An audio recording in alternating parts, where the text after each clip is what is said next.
السلام علیکم ورحمۃ اللہ وبرکاتہ۔ امید ہے کہ آپ سب خیریت سے ہوں گے۔ آج استنبول میں میرا دن فارغ تھا، چونکہ میری کانفرنس جو ہے وہ کل مکمل ہو چکی تھی۔ 2 دن کی کانفرنس تھی جس میں پوری دنیا کی 22 بڑی بڑی یونیورسٹیز کے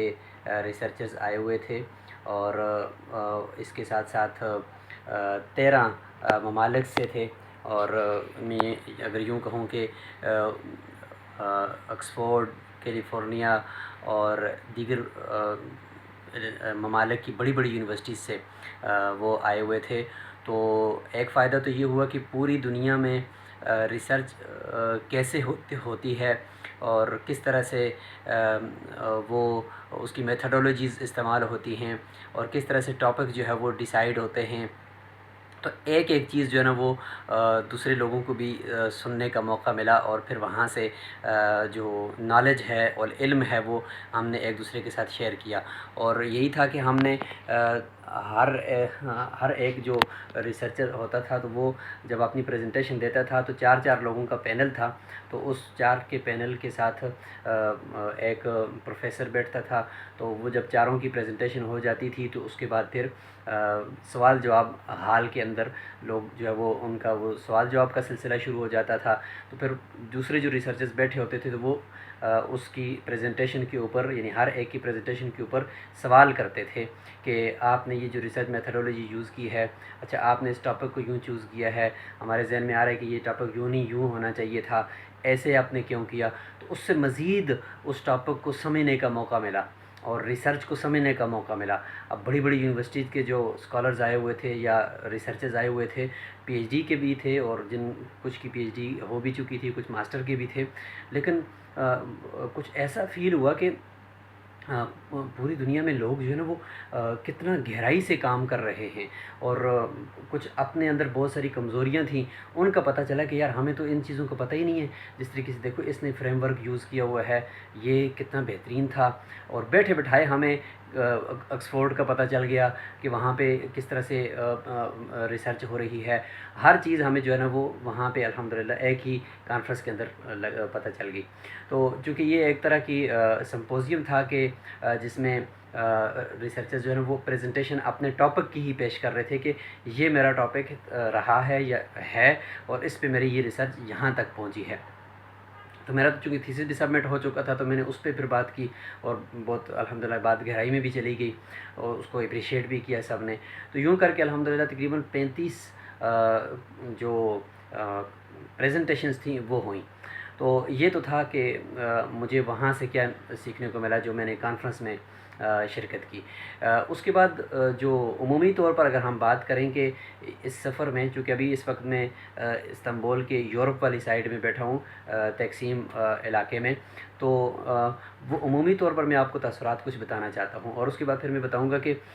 ہم نے اس سفر کے دوران یہ جو ہمارے علماء اسکالرز ہیں ان کے لیے کیا کیا ایفرٹس کی ہیں۔ تو عمومی تاثرات یہ ہیں کہ چونکہ آپ کو پتہ ہے کہ 600 سے زیادہ سالوں کی ایک اسلامی خلافت وہ یہاں پہ گزری ہے۔ چھوٹی موٹی کمزوریاں تو ظاہر رہیں اور ان کے نتیجے بھی ہمیں بھگتنے پڑے، لیکن جو خلافت رہی ہے اس کو تو ہم نہیں بھول سکتے نا، وہ ہمارا ایک شاندار دور رہا ہے۔ تو اب اس شاندار دور کو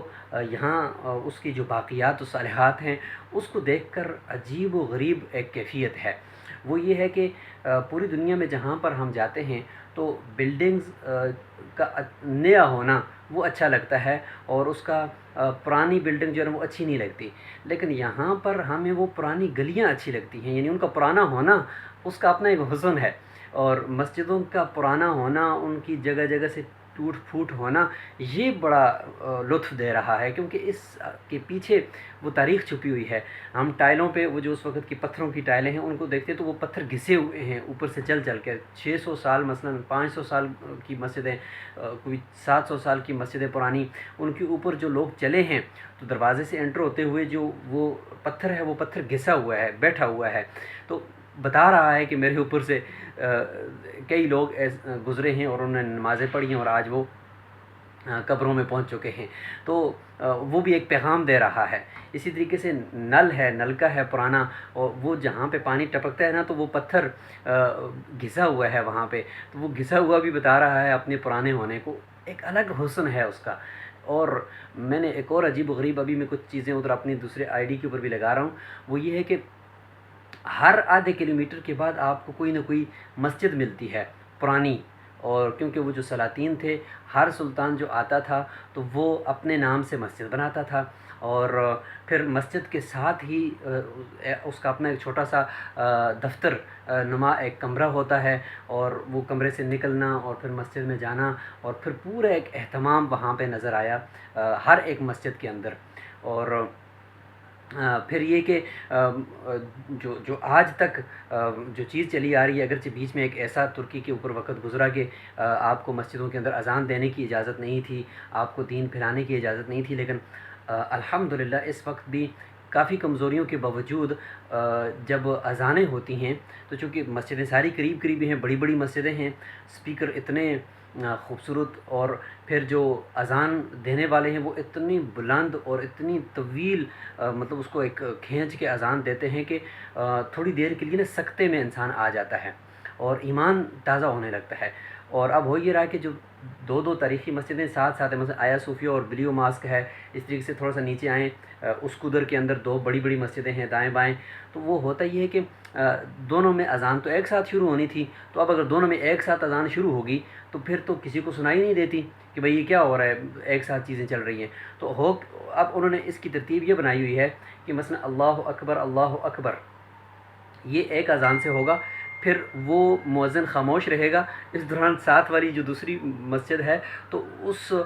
میں اللہ اکبر کہا جائے گا، اس کے بعد پہلے والی میں پھر وہ اشہد ان لا الہ الا اللہ وہ مکمل کرے گا، پھر یہ اشہد ان لا الہ الا اللہ کرے گا، تو یوں کر کے پیرلل دو اذانیں چلتی ہیں، اور اس کا جو اپنا مزہ ہے، اس کا جو لطف ہے وہ سننے سے ہی پتہ چلتا ہے۔ میں نے ویڈیوز بنائی ہیں، میں آپ کو دوں گا۔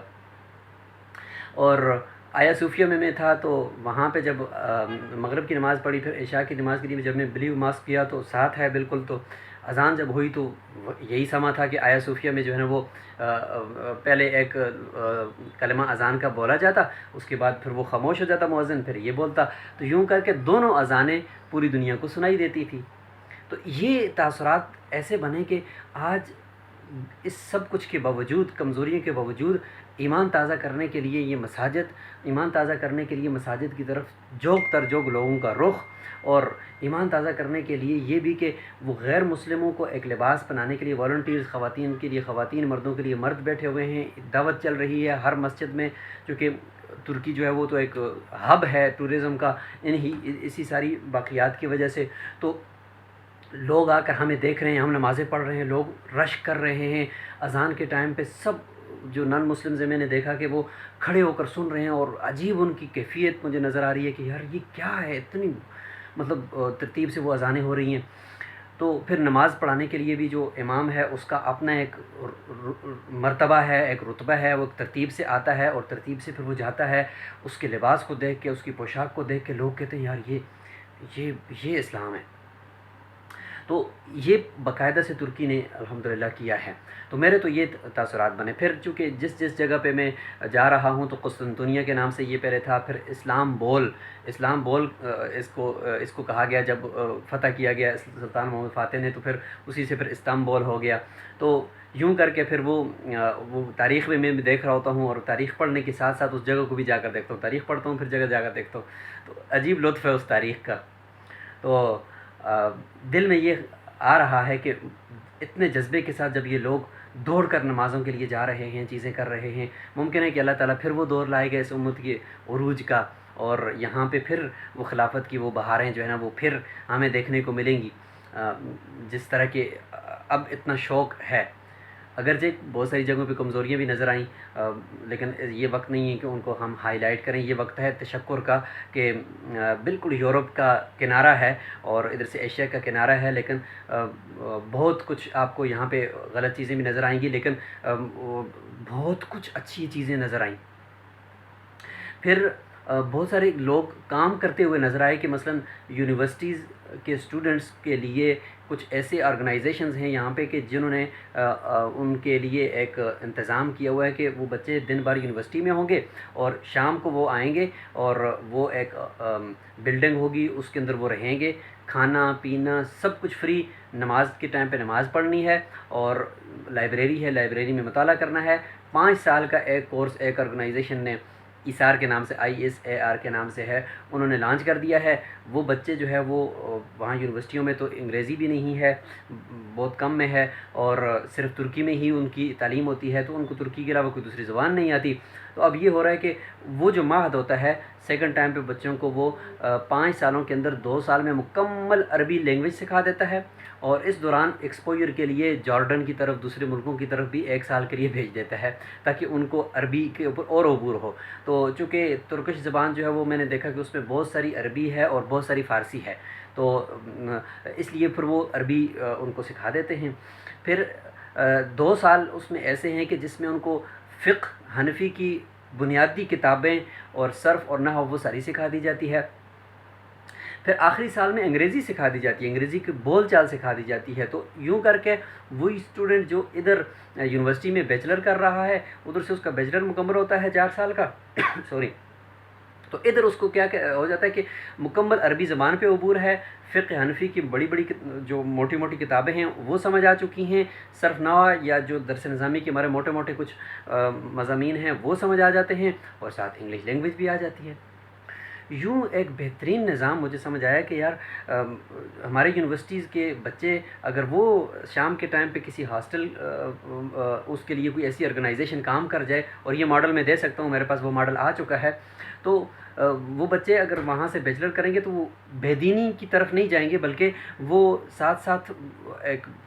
بہت بڑا کام جو ہے نا وہ دین کا بھی کر چکے ہوں گے اور سیکھ چکے ہوں گے اور لینگویجز بھی سیکھ چکے ہوں گے۔ تو یہ ایک چیز سیکھنے کو ملی۔ اب آتے ہیں ایک اہم کام کی طرف، وہ یہ ہے کہ چونکہ میرا آنے کا پرپز یہ تھا کہ ہم علماء کو مسلم ممالک کے اندر لے کر آنا چاہتے ہیں تاکہ ان کا ایکسپوجر ہو اور وہ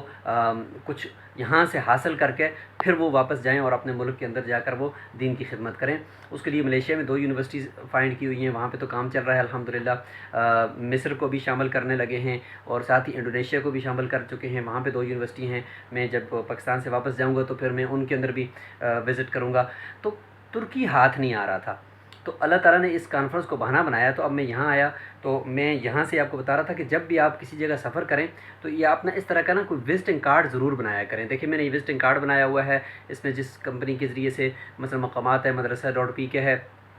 ہم پوری دنیا میں اسٹوڈنٹس کو داخل کرتے ہیں، تو اسی طرح سے میں نے اس کو بڑے پروفیشنل طریقے سے بنایا ہوا ہے۔ وہیں کوالالمپور سے میں بنا کر آ گیا تھا، میں اپنا نام اور اپنے نمبر وغیرہ یہ سارے ترتیب سے یہاں پہ دیکھیں دیے ہوئے ہیں۔ اگر کسی کو یہ اس کی سافٹ کاپی چاہیے ہو تو میں آپ کو وہ بھی بھیج دوں گا، آپ اس سے آئیڈیا لے لیجئے گا۔ تو میں پرنٹ کروا کے ساتھ لے کر آ گیا تھا بڑی تعداد میں۔ تو اب ہوا یہ کہ میں جب یہاں آیا تو میرے پاس کارڈ ہے، مجھے زیادہ بولنا نہیں پڑتا، اور ساتھ ہی میں نے QR کوڈ اس کا لگایا ہوا ہے۔ دیکھیں یہ QR کوڈ میں نے لگایا ہوا ہے، اور اس QR کوڈ کے اندر پیچھے گوگل ڈرائیو کے اندر میں نے اپنی CV رکھی ہوئی ہے۔ اب جو بھی بندہ میرے بارے میں زیادہ ڈیٹیل میں جاننا چاہتا ہے وہ اس QR کوڈ کو سرچ کرے گا، اور جا کر پیچھے ڈرائیو اس کے سامنے کھل جائے گی، PDF میں میری CV کھل جائے گی، وہ 5-7 صفحوں کی پوری ایک CV ہے، وہ ساری وہاں پہ اس کو پڑھے گا۔ تو جس جگہ پہ میں گیا، اور بالخصوص ابن خلدون یونیورسٹی کے یہ کیمپس میں یہ ہو رہی تھی، تو وہاں کے پروفیسروں سے ملاقاتیں، پھر جو 22 یونیورسٹیوں کے ریسرچز آئے ہوئے تھے ان کے ساتھ ملاقاتیں، تو ان کو سب کو میں نے یہ اپنا کارڈ دیا۔ تو ان کے پاس دلچسپ بات یہ تھی کہ کسی نے اپنا کوئی کارڈ وغیرہ نہیں بنا کر لے کر آئے تھے، تو اس لیے ان کو سمجھنے میں مجھے دقت ہوتی تھی، پھر ڈیٹیل میں وہ اپنا بتاتے، لیکن میں اپنا بس صرف کارڈ دے دیتا تھا اور تھوڑا سا تعارف کرواتا تھا، تو ان کو سمجھ آ جاتی تھی کہ یہ کون ہے۔ اور پھر اب اس کارڈ کے ذریعے سے اب وہ میرے ساتھ رابطے کر رہے ہیں، ٹیکسٹ کر رہے ہیں، مجھے سرچ کر رہے ہیں۔ ایک پروفیسر نے مجھے کہا کہ جیسے ہی میں نے دیکھا کہ آپ مفتی محمد حسن ہیں، تو میں نے جا کر سرچ کیا تو فیس بک کا آپ کا پیج مجھے مل گیا، اور یوٹیوب کا چینل آپ کا مجھے مل گیا، اور میں نے دیکھا کہ آپ کیا لوگوں کو سکھا رہے ہیں، تو بڑا دل خوش ہوا کہ یار دیکھیں کس طرح سے اس نے سرچ کیا ہے۔ اس طریقے سے بڑے بڑے پروفیسرز نے بڑی عزت دی، اور کہا کہ یار میں چونکہ پگڑی کے اندر اور اس پورے اپنے کرتے کے اندر رہا، تو پہلے تو مطلب دیکھنے سے یہ لگ رہا تھا کہ یار یہ پتہ نہیں اس کو کیا آئے گا، لیکن جب تعارف ہوتا تھا تو پھر متاثر بھی ہوتے تھے، اور پھر یہ کہ انہوں نے ویلکم بھی بہت کیا۔ تو ابن خلدون یونیورسٹی کا ذیلی یہ کیمپس ہے سلمانیہ مدرسہ، یورپ والی سائڈ پہ جو استنبول کے اندر۔ اب یہ جو سلمانیہ مدرسہ ہے یہ بیسیکلی خلافت عثمانیہ کا ایک بہت بڑا مدرسہ تھا۔ سلطان سلیمان جو تھا اس نے جب یہ مسجد بنائی تو مسجد کے ساتھ ہی اس نے مدرسہ بنایا تھا، تو جتنے بھی خلافت عثمانیہ کے شیوخ الاسلام ہوتے تھے وہ یہاں پڑھاتے ہوتے تھے اور یہیں بیٹھتے ہوتے تھے۔ تو بعد میں پھر اس کے اوپر کافی ادوار آئے، لیکن اب جو ہے وہ ایک کیمپس بنا دیا گیا ہے سویلائزیشن کا اور ثقافت کا اور اسلامک اسٹڈیز کا، ابن خلدون یونیورسٹی کا۔ تو اب ابن خلدون یونیورسٹی کا مین کیمپس بہت دور ہے اور وہاں سے داخلے وغیرہ ساری ترتیبیں وہاں سے ہوتی ہیں، لیکن جو یہ اسپیسیفک یہ پرانی اس بلڈنگ کے اندر سلمانیہ مدرسہ کے نام سے یہ بنا دیا، یہ الائنس آف سویلائزیشن کے نام سے یہ الگ ڈپارٹمنٹ ہے اور یہاں پہ باقاعدہ ماسٹر اور پی ایچ ڈی کروائی جاتی ہے۔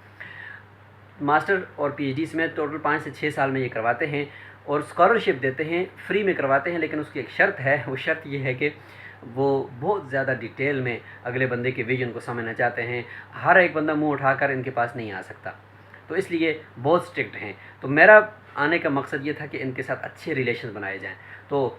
جو ڈین ہیں ان کے ساتھ ملاقات ہوگی، جو مینجمنٹ ہے ان کے ساتھ ملاقات ہوگی، ابن خلدون یونیورسٹی کے پروفیسروں سے ہوگی، کارڈ دے دیے۔ میں نے اپنا 6 نکاتی ایک ایجنڈا بنایا تھا، وہ ان کے سامنے رکھا اور ان کو کہا کہ بھائی اس نکات کے اوپر میں آپ سے میٹنگ کرنا چاہتا ہوں۔ تو انہوں نے کہا کہ ہم ویلکم کرتے ہیں، آپ کے پاس کمپنیز ہیں، آپ آئیں ہمارے ساتھ بات کریں، کیا کرنا چاہتے ہیں۔ تو پھر میں نے کہا کہ ہم علماء کو یہاں لانا چاہتے ہیں اور دوسرے اسکالرز کو ہم یہاں لانا چاہتے ہیں، لہٰذا میرے یہ کمپنی ہے، ہم اس کے ساتھ آپ کے ساتھ ایم یو کرتے ہیں، آئیں بیٹھیں۔ تو چونکہ کانفرنس گزری ہوئی تھی، تھکے ہوئے تھے وہ بھی، میں بھی تھکا ہوا تھا، تو ہم نے میں نے بریف کر دیا ان کو اور انہوں نے اپنے ڈپارٹمنٹ کے بارے میں مجھے بریف کر دیا، لیکن طے یہ ہوا ہے کہ عید الاضحیٰ کے فوراً بعد ہماری ایک زوم پہ تفصیلی میری ٹیم کی بھی اور ان کی ٹیم کی بھی میٹنگ ہوگی اور پھر ہم ایم او یو سائن کر لیں گے۔ جب ایم او یو سائن ہو جائے گا تو پھر انشاءاللہ بہت خاص ہم اپنے اسکالرز کو شارٹ لسٹ کر کے وہ یہاں پہ پہنچائیں گے انشاءاللہ، اور یہاں تک پہنچنے تک کے لیے جو ویزے وغیرہ کے اخراجات ہیں اور وہ سارے ہوں گے، لیکن بقیہ تعلیم کے اندر یہ آپ کو جو ہے وہ اسکالرشپ دیں گے۔ لیکن کوشش ہم یہ کریں گے کہ ہر کسی کو نہیں بلکہ کسی ایسے کو ہی لے کر آئیں گے کہ جن کا بیک گراؤنڈ اچھا ہو اور جنہوں نے یونیورسٹی کی بالخصوص جو بیچلر وغیرہ ہے اور وہ ساری چیزیں وہ کی ہوئی ہوں۔ وفاق المدارس کی ڈگری پہ شاید یہ ہمیں نہیں جو وہ اکوموڈیٹ کریں گے۔ تو یہ کچھ تفصیلات تھیں اور اب تک کے جو میرے تاثرات تھے وہ میں نے آپ کے سامنے رکھے ہیں، اور اس سفر کے دوران جو کچھ سیکھا یا جو کچھ جذبات بنے وہ آپ کے سامنے رکھنے تھے، اور ساتھ یہ بتانا تھا کہ جب بھی انٹرنیشنل سفر کریں تو اس طرح کے کارڈ اپنا بنا کر اس طرح کی چیزیں اپنے ساتھ پروفیشنل طریقے سے رکھیں، چھوٹے موٹے گفٹ، کوئی ڈائری وغیرہ یا اس طرح کی کوئی ٹریڈیشنل اپنے ملک کی چیزیں وہ ساتھ ضرور رکھیں۔ اس سے لوگ بڑے خوش ہوتے ہیں اور بڑی آؤ بھگت کرتے ہیں اور یاد رکھتے ہیں آپ کو، اور پھر جب جائیں کسی ملک کے اندر تو پڑھیں اس کے بارے میں کہ بھئی میں ادھر جا کر کیا دیکھ سکتا ہوں، اور پھر دیکھیں کہ بھئی کہاں پہ وہ چیز واقع ہے جس کے بارے میں نے پڑھا تھا۔ یہ جتنے بھی گورے آئے ہوئے ہیں لاکھوں کی تعداد میں، یہ ہسٹری پڑھتے ہیں، ہسٹری پڑھ کے اس کے مطابق آ کر اس ہسٹری کو یہاں پہ امپلیمنٹ کرتے ہوئے پھر وہ جاتے ہیں، مزہ پھر آتا ہے کہ کریں۔ تو میں اس وقت ایک ہوٹل کے اندر موجود ہوں اور میرے اس وقت بیگ پہ آپ دیکھ سکتے ہیں یہ استنبول کا ایریا ہے، اور یہ جو ایریا ہے یہ یوں کہہ لیں کہ سورج غروب ہو رہا ہے، مغرب ہے ان کا، یہ مغرب والی سائڈ ہے، اور یہ یورپ ہے، یورپ والی سائڈ کی طرف ہے، اور اس طرف جو ہے وہ ایشیا ہے۔ تو یوں کہیں گے کہ ایشیا اور یورپ، ایشیا کا اختتام اور یورپ کی ابتدا، اس جگہ پر میں اس وقت موجود ہوں۔ تو اللہ تعالیٰ آپ سب کو بھی اس طرح کی جگہوں کو دکھائے تاکہ اس سے ہمارا وہ ذہن بنے جو ہمیں ایک اللہ تعالیٰ نے ایک عروج دیا تھا، وہ امت کا عروج آپ کو دیکھنے کے دوبارہ آپ مشتاق ہوں اور شوق پیدا ہو۔ تو اس کے لیے میں نے کہا چلو اپنے تاثرات جتنے بھی ہیں یہاں بیٹھ کر ہی دیتا ہوں، جائے کہ میں گھر پہنچ کر آپ کو دوں۔ اللہ تعالیٰ ہم سب کو اور ہمیں قبول فرمائے امت مسلمہ کو دوبارہ جگانے کے لیے۔ جزاکم اللہ خیر۔ السلام علیکم ورحمۃ اللہ وبرکاتہ۔